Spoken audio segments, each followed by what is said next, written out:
Hey guys, we're back with the A game after Hurricane Florence rolled through Boone last weekend. App State's football original home opener against Southern Miss was canceled and not rescheduled, along with women's home soccer. But you should stay tuned as we bring you a recap of this week in App State sports with football as they took on an in-state rival, the Gardner-Webb Runnin' Bulldogs. We will have coverage of men's and women's soccer and tell you how the women's volleyball team did as they opened Sunbelt play. Mountaineer Spotlight host Jay Boyd sat down with Thomas Hennigan about the football season so far and how the team prepared for Gardner-Webb. Stick around for our Player of the Week. I'm Austen Lopp. And I'm Gray Salter, and this is the A game.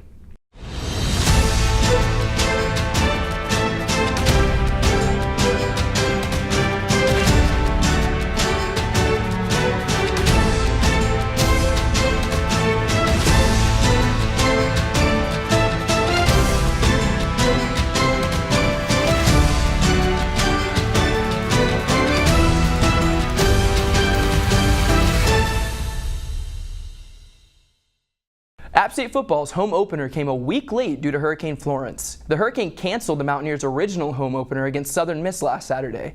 This did not seem to faze the black and gold as they came out strong against the Gardner-Webb Bulldogs, only allowing them to score 7 points as the Mountaineers racked up 72. And Gray, what were some of your takeaways from the game this week? My takeaways, not only from this week, but just the Mountaineers season in general, Austin, has been the fact that the offense and the defense have been playing out of their minds, but the special teams has added a totally new element to this team that we maybe haven't seen before from Appalachian State football. Special teams has a touchdown every week so far this season, 3 weeks back to back to back. They have a kickoff return for a touchdown against Penn State. They had a punt return for a touchdown against Charlotte and another punt return for a touchdown this past weekend against Gardner-Webb, and then a blocked punt recovered in the end zone for a touchdown. So, 28 points this season just coming from special teams. It's pretty crazy. Right. Special teams definitely playing well. Stephen Jones actually tied the school record with 2 blocked punts this week. That's pretty good. App State running backs also played super well. Jalen Moore, 119 yards, 2 touchdowns, and his longest was 81 yards. And on top of that, DeAndre Hicks, 150 yards, 1 touchdown, and his longest, 73. They played unbelievable. I was really impressed by Hicks with as young of a player as he is to step in and have that impact. And a lot of guys were doing that. All 4 of the App State backs who had at least 7 carries in that game had at least 6 yards per touch. So, all those guys really being productive with their looks on Saturday. It was really impressive. And, that offensive efficiency was on point in the first half. The Mountaineers scored on every single possession that they had in that first half. Zach Thomas, a big part of that, going 11 for 15, 185 yards, a touchdown through the air, as well as a touchdown on the ground, getting it done with his legs too, kind of showing that mobile element. So Zach Thomas, really unbelievable performance yet again, and he only played 1 half of football. Right, and Zach only playing that 1 half really opened up the rest of the roster. The Mountaineers played 6 quarterbacks in the game and allowed 11 players to make their debuts. That's pretty impressive. Definitely not something that happens every week, and a lot of guys could get some of these reps that they typically wouldn't get on a Saturday. Yeah, absolutely. Some of these younger guys. So the question on everybody's mind, App State right now sits at 36th in the nation. Okay. After this 72-7 win, do they crack the top 25? I don't know if Gardner-Webb, just with the talent of their schedule so far, gets the Mountaineers into the top 25, but I will say this. The fact that they held up with 10th in the country Penn State, forcing overtime, and then the next 2 weeks after have completely dominated their opponents on almost all fronts, I think it poses a case for people to start looking at them to make that top 25 leap.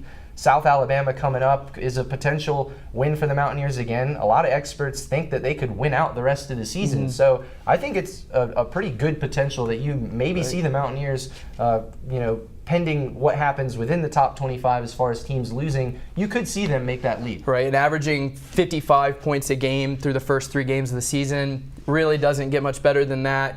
Those are some good stats that you got to throw on there. App State will play their 2nd straight game at the Rock next Saturday against South Alabama for homecoming. Kickoff is at 3:30.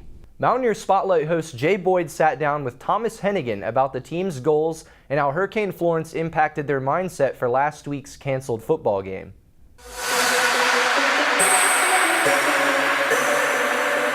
This is Jay Boyd from Mountaineer Spotlight here with sophomore wide receiver Thomas Hennigan. How's the season going for you so far? You feeling like you adjusted to the season schedule? Yeah, definitely different mentality coming in. Sophomore season, you know, you kind of know what to expect as opposed to coming in as a freshman, not really having a feel for everything. So, yeah, looking forward to another great year. You spoke on how this is your second season. You started as a true freshman last year. Mm-hmm. Is there any adjustment to the sophomore season? I mean, always looking to elevate my game and stuff like that. And this guy's always playing around. But yeah, just always looking forward to elevating my game. And, you know, we have a lot of, I think our receiving core this year is just very deep and very versatile. And, you know, Zach back there, new quarterback, is, you know, had one of the best starts to his career than, I mean, anyone could have expected. So, yeah, it's just exciting. You guys as an offense are asking a lot out of a pretty young crowd in the receiver room. How does that feel being one of the leaders in that room? Yeah, it's definitely like totally different. You know, we got the 2 transfers in. Obviously Corey was last year, but he was ineligible due to the transfer rule. And then we get Damo, the other slot from Kansas State. So, I mean, other than, you know, Brad and Damo, those are the 2 old guys in the room. And then the rest of us only have at max a year experience in college football. So, like you said, it is a young group, but it's a very talented group and a very competitive group. So, I don't think there's anything too big this year that we're going to see that we can't handle. On top of being a sophomore receiver for the team, you're also the punt return specialist. You had a touchdown return in the UNCC game. How does it feel to take one back? Well, I had one last year, but got called back, unfortunately. But it was definitely, I mean, it was really, honestly, looking back at the tape, it was easier than I would have ever thought a college punt return would have been. Our punt return team did a great job blocking. I mean, the punter I think he had a tough time, you know, kicking them deep, and then that one I really had to backtrack for, so I finally got to that one and then had about 7 to 8 yards of cushion, and then our punt return team did the rest. It was just a couple cuts for me, and I was in the end zone. You guys were supposed to play a game on Saturday, but it was canceled due to Hurricane Florence and its effects. What was last week like for you guys? Well, first of all, just praying for everyone affected by the hurricane, all the families. And I've seen in the news that there was a couple people lost, so I'm just praying for the families, praying for the communities that were affected. But up here on the mountain, yeah, we definitely didn't get hit by it too bad. A little flooding, but you know, from a football perspective, it was a different thing that none of us had really experienced or gone through before. So we came out Wednesday, you know, not really knowing what to expect, and then coach told us the game got canceled. So we just came out, had a shorter version of practice, and then it gave us a long weekend off, which, you know, we weren't really expecting, but it was a great opportunity for everyone to get rested up for the long season ahead. Were you more happy with getting the rest, or were you ready to go? You were ready to go on Saturday? I think I'm pretty sure everyone on the team was disappointed that we couldn't play. I mean, yeah, looking back, the rest was nice, but, you know, we're football players. We want to be playing. So it was, yeah, I think everyone from the coaching staff down was pretty bummed out that we couldn't play, but, you know, it is what it is. We gotta move on. Yeah. So what day did you guys get back to your normal schedule? Was it Sunday? Yeah. So we got Thursday, Friday, Saturday off, so people could go home, be with their families if they needed to. Most of the guys, I'm pretty sure, stayed up here, but yeah, we got back to the normal game week schedule Sunday afternoon. Okay. So you guys got back to schedule on Monday. You're looking forward to a game. Mm-hmm. What is the most exciting thing about strapping up here in Kid Brewer? Yeah, I mean, it's just something to think. Like, we haven't been back here, it feels like, in forever, and it really has. It's been, I don't know, 8-9 months since we've been back here, and I'm just really excited to see all our fans back here. I know they're going to be excited coming off a bowl win, you know, a tough loss, but very exciting loss, if you want to call it that, up at Penn State. And then, obviously, a big win down in Charlotte. So I think everyone's going to be excited to see us here. You guys don't get to watch a ton of football on Saturday. No. Obviously, you're here or preparing to play somebody else. Yeah. Who's your favorite team to watch when you're not here? I'm a big Iowa Hawkeye fan. Okay. You know, my dad's from Iowa. He's got a big family. You know, grandma's 87 years old, still pulling for the Hawkeyes, and of course the Mountaineers now. But yeah, always been an Iowa fan, so I gotta say the Hawkeyes. Who's the favorite player that's not wearing black and gold?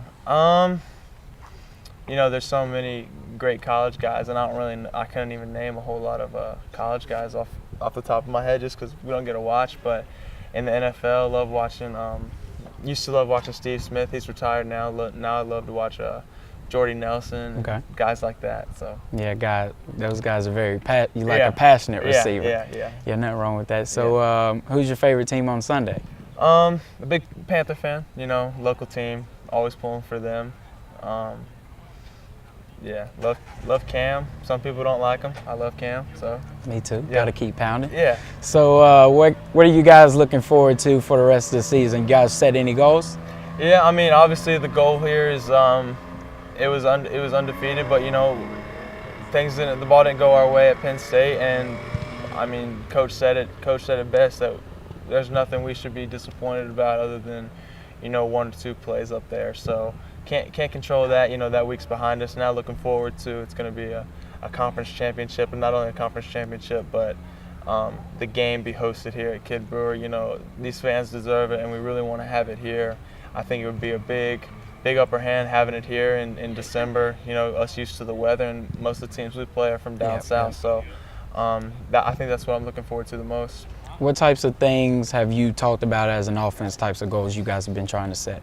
Yeah, I mean, just, from the last couple weeks, from Penn State and Charlotte, I think we're averaging close to over 40 points a game, a lot of yards, always looking to be that balanced offense. I think we're going to try to get the jumpstart Jalen Moore this week at home against Gardner-Webb, and then, I think we've shown the conference that we can throw the ball with a great quarterback and a really good receiving core. So just continue to be balanced and work on all phases of the offense, Well, congratulations on a good start to the season. Thank you for sitting down Thank you for for having me. Mountaineer Spotlight, Jay Boyd.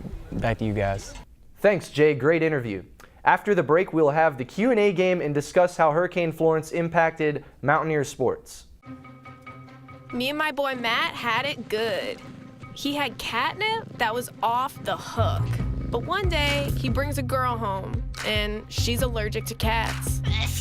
Every sneeze was a nail in my coffin. Now I'm in a shelter. It's decent, but they don't even have Wi-Fi.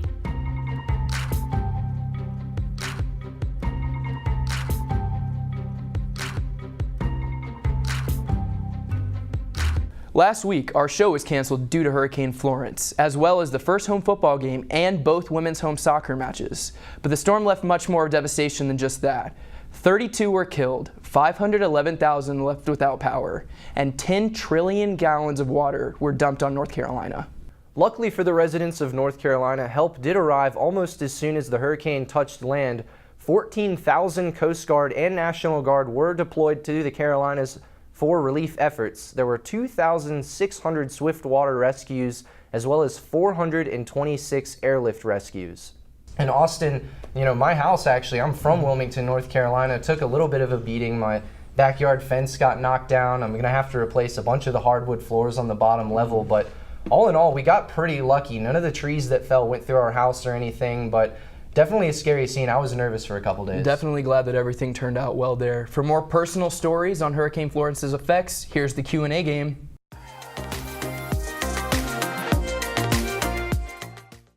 All right, Hurricane Florence has come and gone. How were you impacted by the storm, and what did you do to prepare for it? I wasn't impacted by the storm too much. My apartment complex didn't really get too much rain, but I'm from Eastern North Carolina, so I did have family members and stuff like that were affected.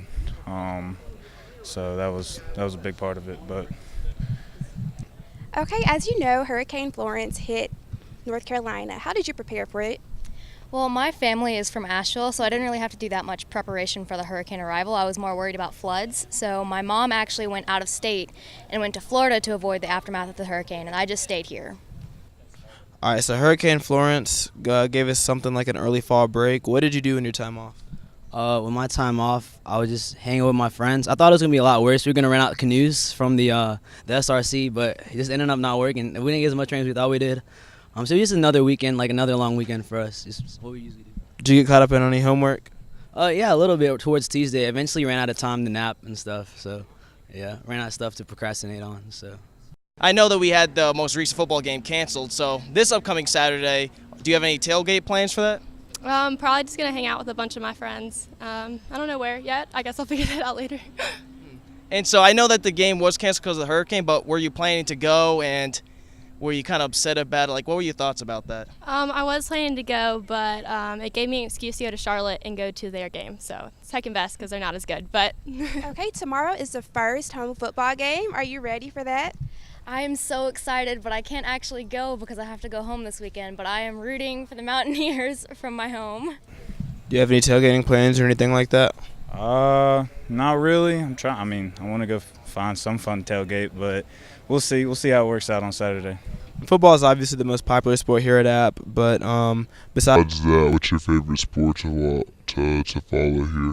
I haven't really found. Well, this is my first year here, so I haven't really found too many sports that I've followed yet. But I do like basketball, so I'll be checking that out when the season comes around. So other than football, what sport do you enjoy attending the most and seeing, and why? I enjoy watching basketball because a lot of my friends play basketball and watch basketball, so that's kind of what we watch. All right, so Hurricane Florence caused our game last week to be canceled, but this weekend is our first home game. Are you excited for it? Yeah, I'm pretty excited. All right, do you have any pregame plans, tailgate or anything like that? I'm probably just going to get ready, hang out with my roommates. All right, besides football, do you have any other sports that you like to watch? Baseball. I like baseball. Do you have a favorite team or anything like that? Not really. Coming up next on the A Game, we will give you coverage of soccer, volleyball, and field hockey. Stay with us. I'll never forget the day our landlord called and said, "Read your lease. No pets allowed." My owner tells him my dog ate the lease, but that didn't work. And now I'm stuck in a shelter. But this pit bull is ready for a new crib. I'm loving, loyal, and play well with others. So don't be intimidated by all my muscles, because the biggest one I have is my heart. That's right, I said it.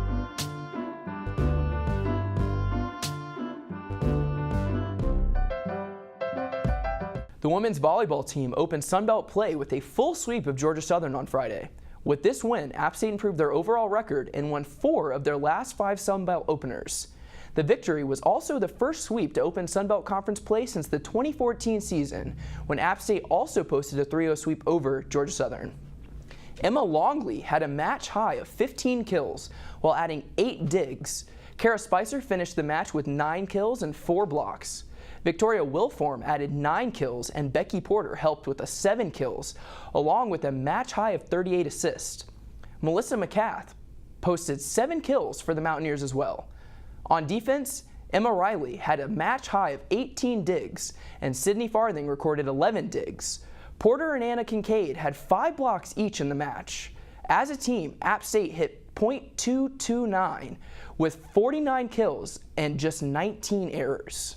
The Black and Gold went on the road to Atlanta to play Georgia State on Saturday. Appalachian State volleyball, now 10-4 on the season, has won their first 2 Sunbelt contests of the 2015 season. This is the Mountaineers' best start since that season. The Black and Gold were knotted at 2 sets each with Georgia State as the match headed to a 5th and final set. In the deciding set, App State broke the tie and took a 10-3 lead. The Panthers responded, putting up 4 more points to bring the match to 11-4, but the Mountaineers responded and sealed the victory with a kill by Lexi Cahut. On offense, Emma Longley and Kara Spicer each recorded 17 kills. Melissa McMath helped with 16 kills, and Cahut tallied 10 kills with a .304 hitting percentage. Becky Porter registered her team best with 59 assists and 13 digs. Emma Riley had 20 digs in the win, the 3rd time this season that she's recorded 20 or more digs. Sydney Farthing and Sydney Hines also each had 13 digs. As a team, the Mountaineers finished the match with 71 kills, the team's 2nd highest of the season. Appalachian State will return home for 4 Sunbelt contests beginning on Friday at 6:30 p.m. against ULM. The Black and Gold will follow that with a 12:30 p.m. game against Louisiana on September 30th. Appalachian State women's soccer opened up the Sunbelt Conference on Friday and topped Troy in an exciting 3-2 double overtime victory at the Troy Soccer Complex. Appalachian State came back to beat the Troy Trojans as the final 2 goals came in with less than a minute in both regulation and in the second overtime period. At the 109th minute mark, Blair Anders, after a Troy turnover, took a wide open shot in the net to give the Mountaineers the win and their first Sunbelt opening victory since 2015. It was Anders' 2nd goal of the season, and both were game-winning victories. Appalachian matched last season's win total, and Friday night's victory was the first for the women's soccer team on the road. The Black and Gold will look to improve their 2-0 record for conference action when they take on Georgia Southern on Sunday at 1 p.m. Sophomore Reed Honeycutt's stellar play gave the Mountaineers a goal in the second half that Appalachian State men's soccer needed for a 1-0 victory over the UNCG team on Saturday evening at the Ted Mackerel Soccer Complex. Appalachian men's soccer remains undefeated at home with a 3-0 record, already matching the Mountaineers' last season win total. App's 5-1-1 start is the best start since 2007. The Black and Gold have outscored its opponents 6-1 with 2 shutouts in the last 3 home victories.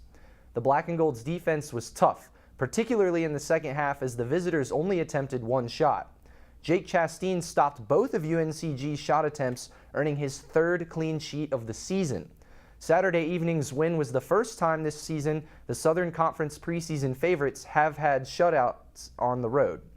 The Black and Gold posted a 12-7 shot advantage, including a 5-2 edge in shots on goal. The Mountaineers also led 8-3 in corner kicks. Charlie Baird led the team with 3 goals, while the other 5 came from different teammates. Appalachian State will return to action with a 7 p.m. matchup against High Point this Tuesday. Appalachian State University field hockey team had 2 comebacks in their game on Thursday night at Adcock Field, but eventually lost 4-3 to Longwood. The Black and Gold trailed Longwood in the second half, and when head coach Megan Dawson called a timeout and pulled the goalkeeper with just over a minute to go. On a breakaway, sophomore Chloe Bell scored from a deflection from sophomore Verl Van Hertum's pass, tying that game at 3-3 and forcing overtime. The Longwood Lancers kept applying pressure and eventually made the game-winning goal in the 84th minute. Appalachian fired off 12 shots and 11 were on target. Freddie Stegen and sophomore Megan Smart tied for team leaders in shots on goal. They both had 3 each. Goalkeeper Rachel Gaines faced 21 shots from the Lancers and made 13 saves in over 78 minutes in goal. The Mountaineers will return to action at home at Adcock Field Sunday at 11 a.m. against Louisville. Before the game, a ribbon-cutting ceremony will honor the team's new field house and 50 years of women's sports at Appalachian. And now, Austin, it's time for our Player of the Week, and this week's player, really actually not so much of a player, but still somebody who absolutely deserves a lot of recognition here in the High Country. Our Player of the Week is head coach Scott Satterfield of the Mountaineer football team. Just signed a 2-year contract extension, extending his already contract effective now through the 2023 season. Satterfield was named Appalachian State's 20th head coach on December 14th, 2012. And since Satterfield became the head coach at his alma mater, the former Mountaineer quarterback has led the team to a 42-23 record, back-to-back Sun Belt Conference champions in 2016 and 2017, and 3 straight bowl victories from 2015 to 2017. App State is the first program in FBS history to win bowl games in each of its first 3 eligible seasons after making the jump from the FCS ranks. And in their last 47 home games, the Mountaineers are 37-10 overall. That's 6th best in the country, behind only Alabama, Clemson, Ohio State, Oklahoma, and Wisconsin. Quite the company to be in. Under Coach Satterfield, App State has a conference-best 27-5 record in Sun Belt games since joining in 2014. So a special thanks to head coach Scott Satterfield for signing to stay right here in Boone for a while longer. Very happy to have you. Thanks for watching today's show of the A Game on App TV. We recapped a little Mountaineer football, talked about Hurricane Florence's impacts on the Carolinas, and much, much more in Mountaineer sports. I'm Gray Salter. I'm Austin Lopp. Catch us here next week, 8 o'clock on App TV. Thanks for watching, guys.